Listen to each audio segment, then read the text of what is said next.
क्या एक स्त्री के अपमान ने इतिहास की सबसे बड़ी विनाशकारी लड़ाई को जन्म दिया? जिस स्वयंवर में राजाओं ने अपनी ताकत दिखाई, वही स्वयंवर एक महाभारत युद्ध का पहला कदम बन गया। आज हम जानेंगे द्रौपदी के जीवन की वो घटनाएं जिन्होंने महाभारत की कहानी को मोड़ दिया। द्रौपदी का जन्म साधारण नहीं था।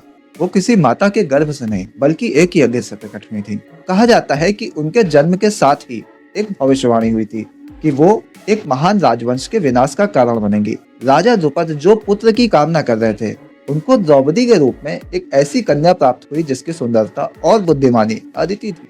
लेकिन क्या वो केवल एक राजकुमारी थी या नियति ने उनके लिए कुछ खास ही लिखा था?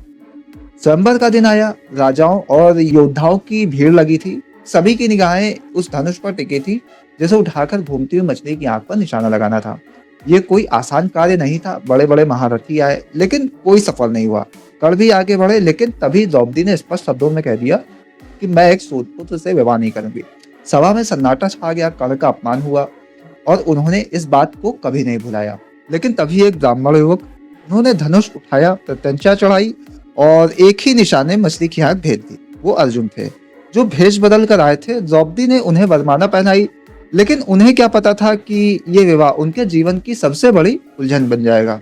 जब अर्जुन अपनी माँ कुंती के पास पहुंचे तो उन्होंने अनजाने में कह दिया कि माँ, मैं देखो क्या लेकर आया हूँ। कुंती ने बिना देखे ही कह दिया कि जो भी लाए हो उसे अपने भाइयों के साथ में बांट लो। और यहीं से प्रारंभ हुई एक अनोखी कथा। एक स्त्री, 5 पतियों की पत्नी। ये धर्म का निर्णय था, लेकिन क्या द्रौपदी की इच्छा थी? लेकिन असली परीक्षा तब शुरू हुई जब कौरवों ने पांडवों को छल से हराकर उनके पूरे राज्य को छीन लिया। दरबार में दुर्योधन ने आदेश दिया कि द्रौपदी को खींचकर लाया जाए। दुशासन ने उन्हें सभा में घसीटा, उनका चीरहरण करने का प्रयास किया, लेकिन भगवान कृष्ण ने उनकी लाज बचाई।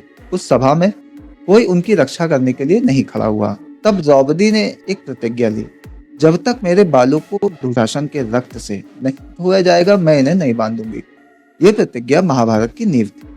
फिर आया महायुद्ध। 18 दिन तक चले इस भयंकर महासंग्राम में एक एक कौरवों का नाश हुआ। भीम ने द्रौपदी की प्रतिज्ञा पूरी की, दुशासन का रक्त ला कर दिया, लेकिन क्या यह बदला न्याय था? क्या द्रौपदी को सच में न्याय मिला, या वो केवल एक महाभारत के इस युद्ध की एक कड़ी भर थी?